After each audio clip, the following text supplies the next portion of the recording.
My dad slapped me across the face and dragged me out by my hair, but after one phone call, everything in their lives fell apart.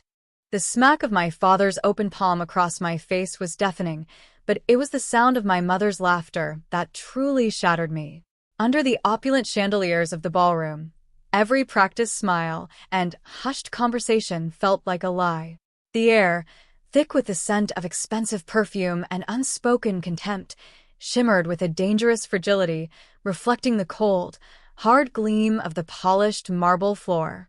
I stood near the far wall, clutching my small gift bag like a shield, a flimsy barrier against the 73 guests who drifted through the room.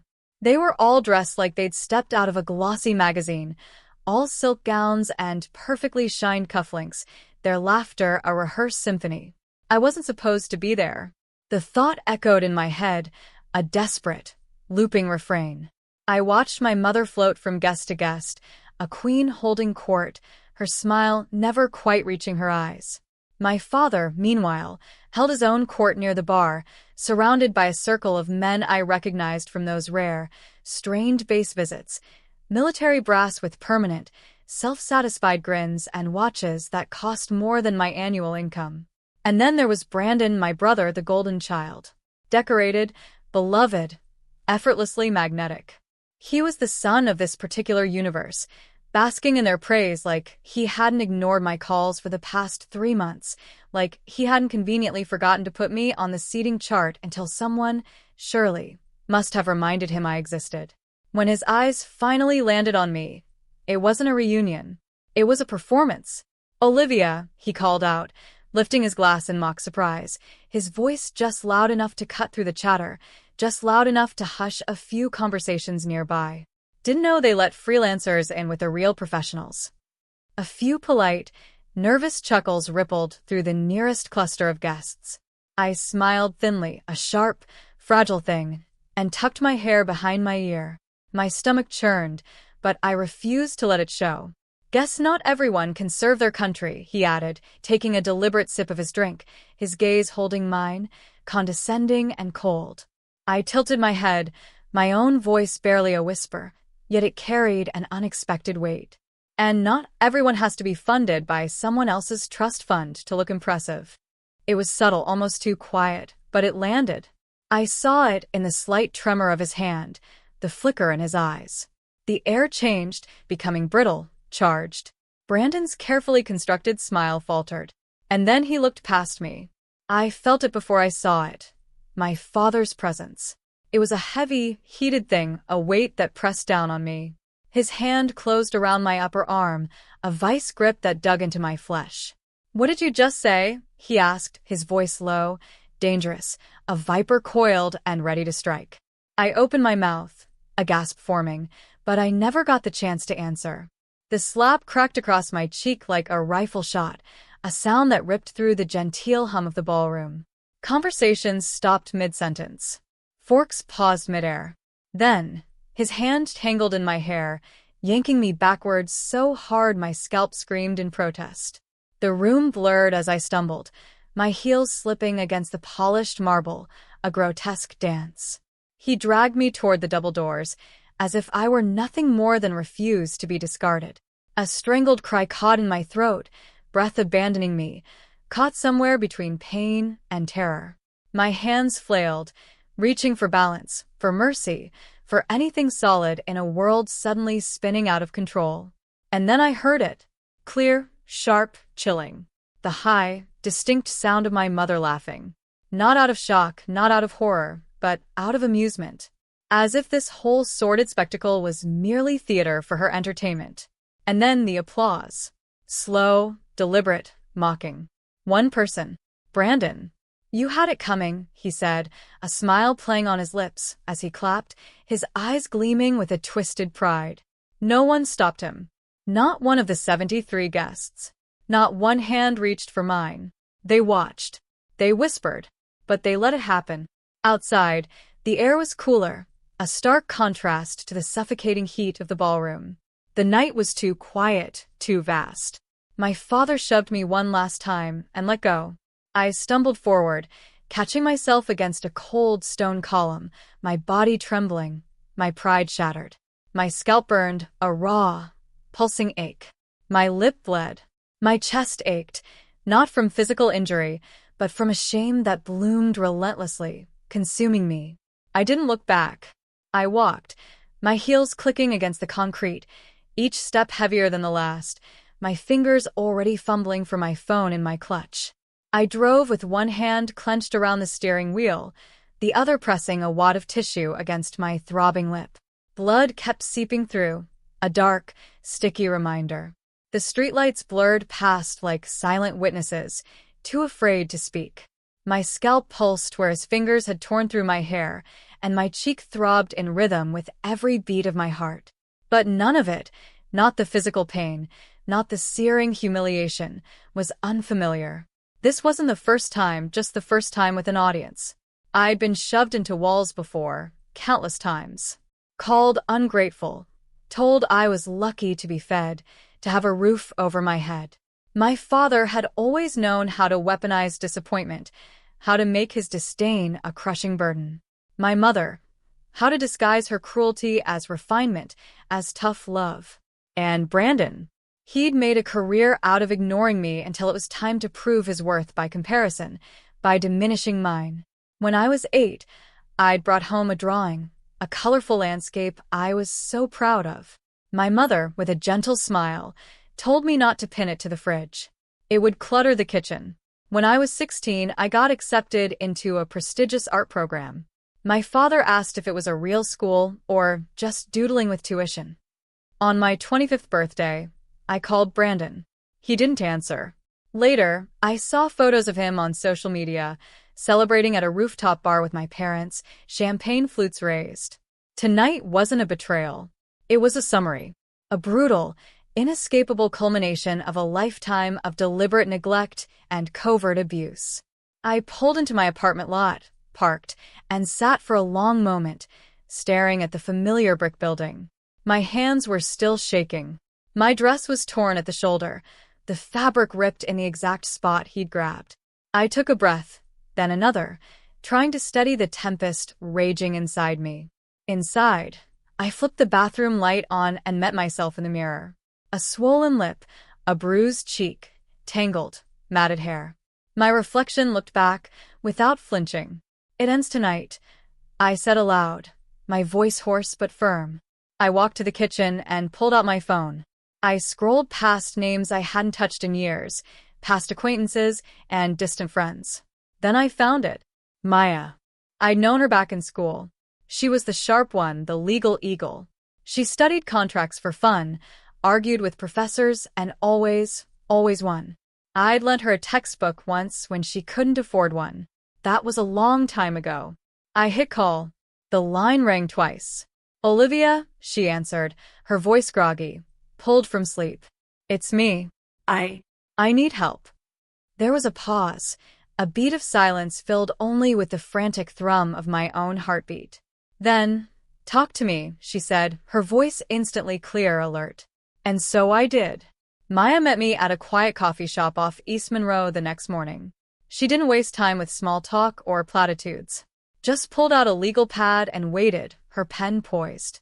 I told her everything from the moment I walked into that ballroom, clinging to my gift bag, to the second I slammed my car door shut and finally realized I couldn't keep pretending any of this was normal. I didn't soften it this time. I didn't try to protect them, not a single one. And Maya, she never interrupted. She never flinched. She just listened, her gaze steady, absorbing every raw, painful detail. When I finished, she nodded once. "We document everything," she said, her voice calm, decisive. By the time I left the cafe, I had a list of next steps, a nascent plan forming, and a folder in my bag, starkly labeled evidence. I didn't know what healing looked like, but this felt like a start. This felt like a path forward. That afternoon, I knocked on the door 2 floors down. Frank, my landlord for 3 years, opened it, his expression already one of quiet expectation. "Thought I might see you," he said, stepping aside, letting me in without needing to be asked. Frank was the kind of guy who remembered to salt the sidewalks before a freeze and never asked questions about noise unless it sounded like danger. He used to be a cop. Now, he worked freelance security gigs and sometimes, quietly, found things people didn't want found. I handed him the slip of paper Maya had given me, names, dates, a bank account number I barely remembered. If there's anything off, I said, my voice tight. I need to know. Frank took it, his eyes scanning the list, a knowing flicker in their depths. Off, kid? I can already tell you, none of this is clean. That night, I sat on my bed, lights off, the folder in my lap, staring at the fading bruises on my arms and the glow of my phone screen. A message buzzed through from Maya. Start saving everything. This won't stay private. I read it twice. Then I opened a new album in my phone and named it Proof. Frank knocked on my door 2 days later, holding a manila folder that looked heavier than paper should allow. Got something, he said, stepping inside without waiting for an invitation. I sat across from him at my kitchen table, a knot of dread tightening in my stomach. He laid out the documents in quiet rows, bank statements, wire transfers, emails with cryptic subjects like internal shift and fund transfer authorization. I didn't understand the numbers at first. They blurred into meaningless figures. Then I saw the account ID. It was mine. Your father's name shows up here, Frank said, tapping the second page with a thick finger. And again here, signing as trustee. The dates lined up perfectly. With Brandon's promotion. With the new car my mother suddenly drove. With the pictures of golf outings I'd seen online, always tagged at the country club I never once stepped foot in. I picked up one document, a series of withdrawals over 3 years. The totals made my stomach twist, a sickening plunge into an abyss of betrayal. This was supposed to be mine, I whispered, the words catching in my throat. My education, my future, he used it to grease wheels. Frank nodded slowly, a grim line to his mouth. Promotion boards, donations to base foundations, even paid a publicist. All under your trust. He pulled out a printed email. The subject line read, Ensure Brandon stands out. The body was short, direct. His father had been very persuasive. Maya arrived an hour later, skimming through the pages with silent intensity. Her jaw was set. This isn't just misuse, she said, finally looking up, her eyes hard. It's fraud. Maybe even laundering. We can go civil or criminal. Maybe both. I nodded slowly, but my hands were cold, clammy. The slap from my father had faded into a dull ache. But this was something else entirely. They didn't just hurt me. They built everything they had, everything they flaunted, from what was supposed to be mine, for my very future. I want it on the record, I said, my voice low, firm, devoid of any doubt. Maya didn't hesitate. Then we start with exposure. And I knew exactly who to call next. The invitation came through a text from my mother. Asterisk, let's talk this through like family. Come by tomorrow at 3. Asterisk, no apology, no explanation, just that familiar tone. Soft enough to seem reasonable, sharp enough to cut if I didn't comply. Maya raised an eyebrow when I told her. You're not going alone. But I knew I had to. I needed to. I needed to see how far they were truly willing to go, now that they knew I wasn't staying silent. Their house looked the same. Too clean. Too perfect. The sickeningly sweet scent of lemon polish mingling with the cloying fragrance of floral candles. I stepped inside, and time warped. The hallway still had that framed photo of Brandon at his first medal ceremony, gleaming with manufactured pride. I wasn't in any of the frames, of course. I never was. My mother met me with a smile stretched thin, a pastel cardigan draped just right over her shoulders, her posture impeccable. Olivia, she said, as if merely saying my name gave her power over it. Let's get to the heart of this, shall we? My father sat in the formal living room, a neat stack of papers on the polished coffee table. Brandon was there too, legs crossed casually, scrolling his phone like he didn't remember applauding while I bled. We want to move forward, my mother said sweetly, her voice like silk over a knife. Quietly, my father added, his tone clipped. He pushed the papers toward me. An NDA, a waiver of legal claims, and a check tucked inside, visible just enough to remind me what my silence was worth to them. That's your idea of resolving this? I asked, my voice flat, devoid of emotion. You've made your point, he said, his voice hardening, losing all pretense of civility. Let's not drag this out. I scanned the room, my gaze lingering on every familiar, pristine detail. And that's when I saw it. A small black recorder, poorly hidden near the lamp base, its tiny red light blinking almost imperceptibly. I almost laughed. They wanted to buy me off and trap me at the same time. I stood up, slowly, deliberately, and placed the papers back on the table. You think this is about money? I said quietly, meeting his glare head-on. It never was. My father's face darkened, a storm brewing in his eyes. Don't play the victim, he snarled. I leaned forward, my voice gaining strength, conviction. I'm not playing anything. I came here to give you a chance. You had it. Now it's gone. My mother's breath caught, a sharp, audible intake of air. Brandon muttered something under his breath, but I didn't stay to hear it. As I walked out, my fingers were already closing around my phone, and Chloe was already waiting for my call. I met Chloe at a small cafe near the courthouse, neutral ground, quiet enough for what we were about to do. She looked different than I remembered from college, sharper, a little tired around the eyes, but still fast, still hungry. She slid into the seat across from me and took one look at the folder I'd brought. This is everything? She asked, her gaze intense. I nodded. Video, trust fund transfers. The rest is with Maya. She didn't ask why I was doing this. She knew. She flipped through the pages with practiced precision, her face unreadable. When she reached the part about Brandon's promotion being funded through my trust, she let out a low whistle, a sound of genuine surprise. They are not going to walk away from this, she stated, her voice firm. That's the point, I replied.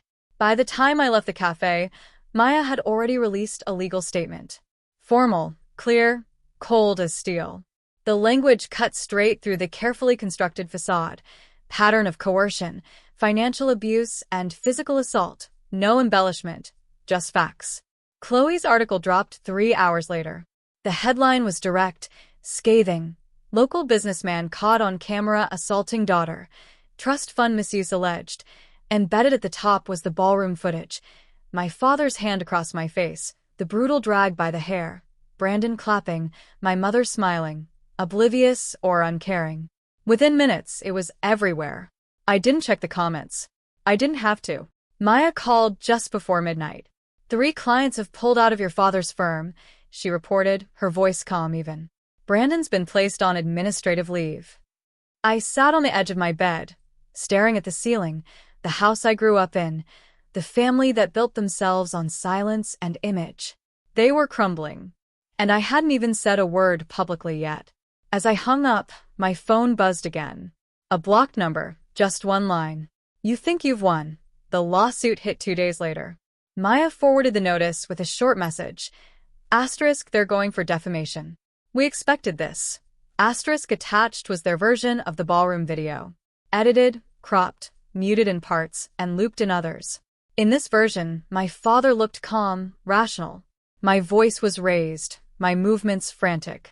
It made me look erratic, unhinged, dangerous. They want to control the narrative, Maya explained during our call. They're betting public perception will turn before we can file our counter.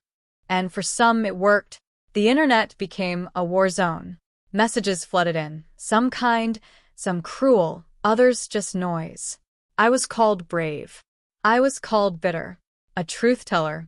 A liar. An attention seeker. A fraud. I stopped reading the comments after the 3rd time someone said I was lucky he only hit me once.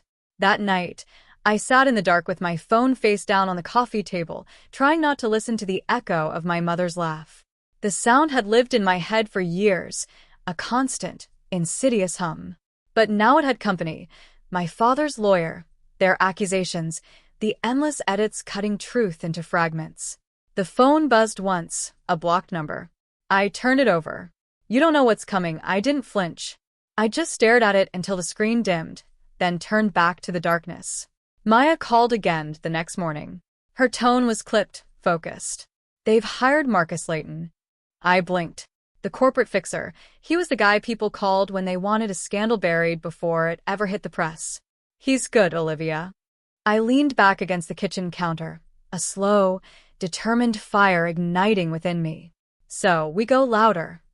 There was a pause on the line. Then Maya's voice, a flicker of admiration in it. Good. Because the real fight starts now. And I was already reaching for the next piece of evidence. The courtroom was cold in a way that had nothing to do with the temperature. My father sat at the plaintiff's table in a suit I knew cost more than my rent. Brandon was beside him, pale and stiff, his usual swagger replaced by a nervous fidget. My mother wasn't there, or at least, she didn't make eye contact from the gallery. Maya stood like she'd been born for this, her presence commanding. She opened with the bank records, precise, undeniable transfers from my trust into shell companies.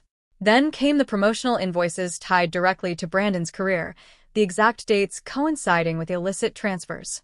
Finally, the voice recordings Frank had helped recover, casual conversations between my father and his colleagues, bragging about redirecting family assets to secure future opportunities.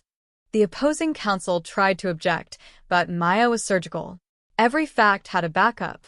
Every backup had a signature. She built her case like a fortress, impenetrable. When it was my turn, I stepped forward and raised my right hand. My voice didn't shake. I told them what I remembered. Not just the slap, not just the dragging, but the years leading up to it. The insidious insults in private, the deliberate erasure in public, the money I didn't know I'd lost until someone else cashed it in. They didn't just silence me, I said, my voice echoing slightly in the hushed room. They spent me. The judge listened carefully, his expression unreadable. And when it ended, he looked directly at my father, his gaze piercing. This court finds reasonable cause to open further investigation into possible criminal misuse of trust funds. Civil proceedings will be paused pending that review. Outside, the press had already gathered, a hungry swarm. Flashes, microphones thrust forward, voices calling my name. I stood there, not as their daughter, not as the girl dragged across marble tile, but as myself. This isn't revenge, I said, my voice strong, steady, resonating with a truth that finally felt entirely my own. This is justice. And finally, I felt what it was like to mean every word I said. The full video went live 2 days later. No edits, no slow motion, no cuts to protect reputations. Just truth, raw and unfiltered. My father's voice, sharp then rising, his hand across my face. The moment he grabbed my hair, my feet scraping against the floor. Brandon clapping in the background, a sickening echo. My mother laughing like it was entertainment. It spread fast, faster than any press release, any article. It didn't need a caption. The silence of the room, the stunned expressions of the guests, they said more than any headline ever could. By noon, Brandon issued a statement.